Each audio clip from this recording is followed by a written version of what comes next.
Well, hello. Today we are here on a new project in Broadwater, Pennsylvania. We are what you call rural. No cell phone service. So anything that goes wrong, we'll just figure it out at the end of the day, not during the day.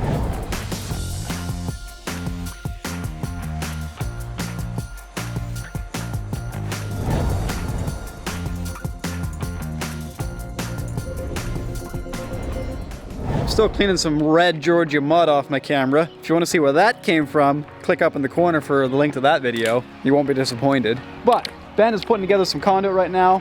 What we're gonna do, we're gonna use this conduit as a guide. We're actually gonna cut out some of this blacktop in the corner that is running up against the house. We're gonna cut that out, install a E.P. Henry cast retaining wall in there, and kind of raise this whole corner in here. And behind that wall is gonna go one of our, I'm gonna call it signature fountainscape water features with a combination of the urns, the bowls, stumps, rocks, water, and it's basically gonna transform this property. So one of the things that's fun about what we get to do for a living is working for the same people multiple times over. We were here twice before. We did the front walkway right here that leads over to the front door, another walkway that leads around back, and then we were back a second time to do some more walkway work back there. So this is the third time we're here. This time we're doing a water feature and some landscaping around the walkways we had done previously. And that's not it. They're talking about having us come back and do the grand finale in the back with a swimming pool, water feature, landscaping, the whole works. So this is just kind of a taste of what's to come. That is what we're getting ready to do here. So what I just described was we're going to be doing this E.P. Henry cast wall. We're gonna have to cut out the blacktop there for it, cut a boulder into the wall for interest, we'll call it that, and that whole water feature gets built behind that wall with landscaping and boulder work around it. So it's definitely gonna transform the front of this home. What happens when you get two guys with a stick of chalk on some blacktop? Is that what you want to do? That's my official name. That's what you want to do? Shutting that down right now and you are toast. Bummer! You are dumb!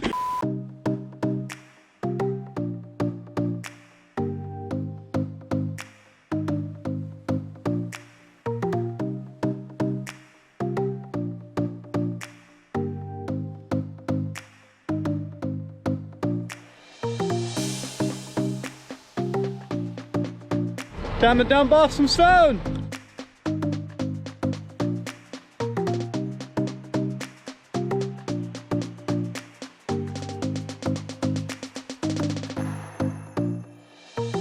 So, I'm trying to make a decision here. Ben, come here. I need your brain power. What little there's left. Sorry, I'm in neutral. So, we're building this wall on top of traditional base stone, coming all the way over here. Then, we're going over top of this concrete. And we're going to place a boulder here so that we don't have the wall spanning both concrete and compacted stone base, because that would move differently. This is a monolithic slab, and this would flex with the freeze and thaw, and that would cause issues. So we're going to make it look like the same wall, but it's not going to be the same wall. Now we're trying to decide. This concrete has like a 5-inch of slope from there by the porch post all the way over to here. And we're trying to decide if we're okay with pouring concrete in here and getting that 5 inches high, and then just ramping up our landscaping to hide that concrete, or if we should just cut into the concrete with our saws and break out the concrete starting from here all the way over there so we can get a level base course. What do you think? What do you think would look better? This is basically what the slope would end up looking like. Banner was looking at this ramp thinking a dirt bike would be in order. Where would you end up though, in the brick wall? I clear it. All right, that's the verdict. We're gonna cut it so we can get our base course down nice and low and not have to try to hide it with some ramping going on here. Ben's disappointed we didn't get to use his form boards.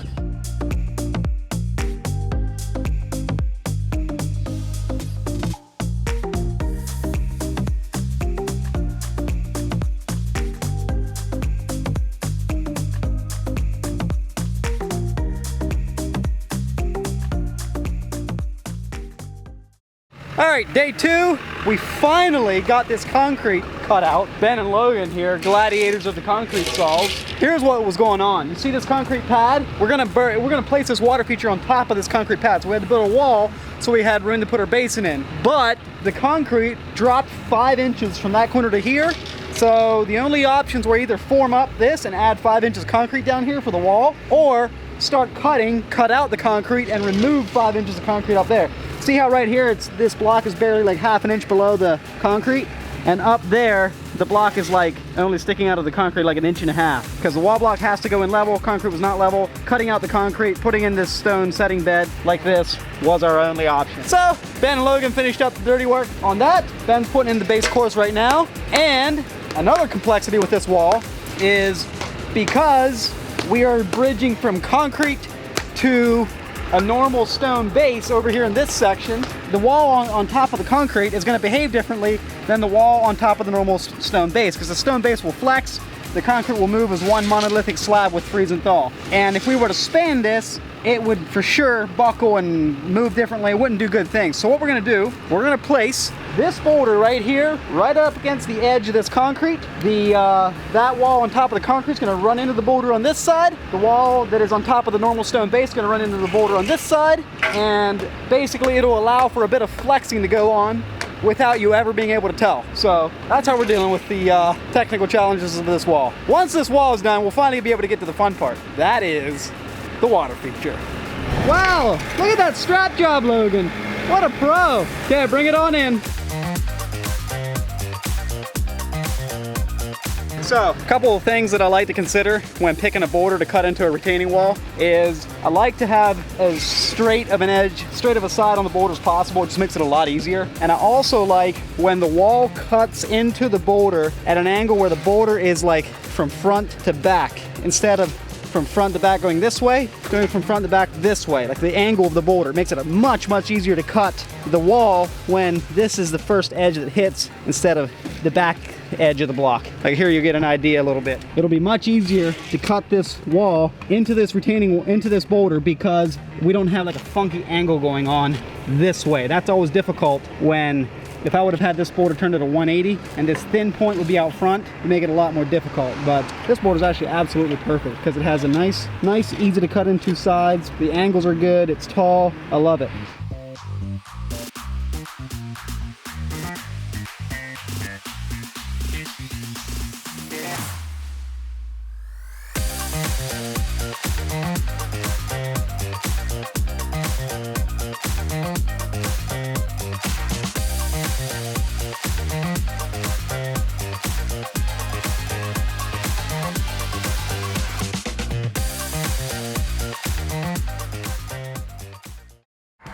It is Monday morning at 10:35 and we're basically just wrapping up this wall. Ben is finishing up the last couple scoops of topsoil that we're backfilling in behind this wall. All the backfill stone has been in. You see that black stuff that's up against the brick of the house? That stuff is dimple board, which will allow the wall to breathe even though there's dirt up against it. Otherwise, if we just put dirt in there without the dimple board, be mucho elbato. Don't look at this over here. We got some things going on there. Basically what happened is we found, or after the wall was all done, we saw this chip on this block. And you know we can't leave it like that, so what do? Rip it out, put a new one in, and el goodo. Now, we are within 20 minutes of having a perfectly clean slate to do the fun part. This is what we want to be doing the rest of the day, and that is one of our custom, really has no name, just freestyle, however it comes, work of art with a fountainscape. With urns, bowls, stumps, rocks, you name it, we'll throw it in there. Let's check out the boulders we have here. We have some gorgeous weathered limestone boulders here from the Ozark Mountains of Missouri. Yep, we truck them in 1,000 miles from here because they're so awesome. What I like about these boulders is you can have so much height. They're really nice to set up straight. Some of our native sandstone boulders are tough to do that. So here we have our 3 patio pond bowls. We got an urn in here. There's a small urn. I think we have a large one in this box. And Moses from Tussey Mountain Mulch is on his way here with a medium. They came in a little bit late on a shipment, so he's running them out here. Rumor has it, he said something about Mamie's. Mamie's is like a bakery on the way over here. So we're thinking that possibly he's bringing us some baked goods? I don't know, we'll see. How's that going there, Gary? Oh yeah, look at that, better than ever. Such a stud, just fixing stuff. Hey, it's better to fix it before it's done than find out after it's completely all wrapped up that there's a mistake somewhere, you know? Okay, we are getting these urns and bowls unpackaged from over there. Ben and Gary getting the last two bowls, and we're beginning to kind of form our vision for this thing. So this is, as I already mentioned before, completely freestyle, and it's just a matter of getting your pieces put in here and start to mess with the symmetry and the location of each of these things until it looks right, until it looks balanced, until you're happy with how it fits, and then piece it together, plumb it all in. But with this situation right here, how we're building this water feature so close to the house,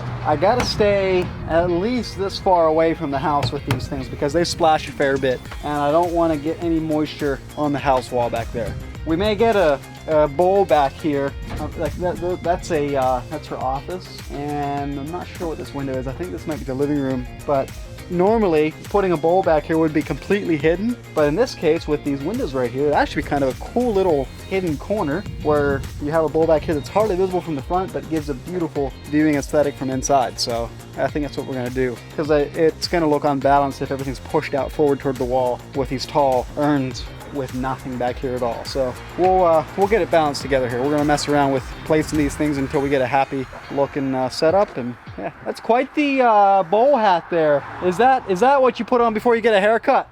Yeah. That's quite a bowl cut there.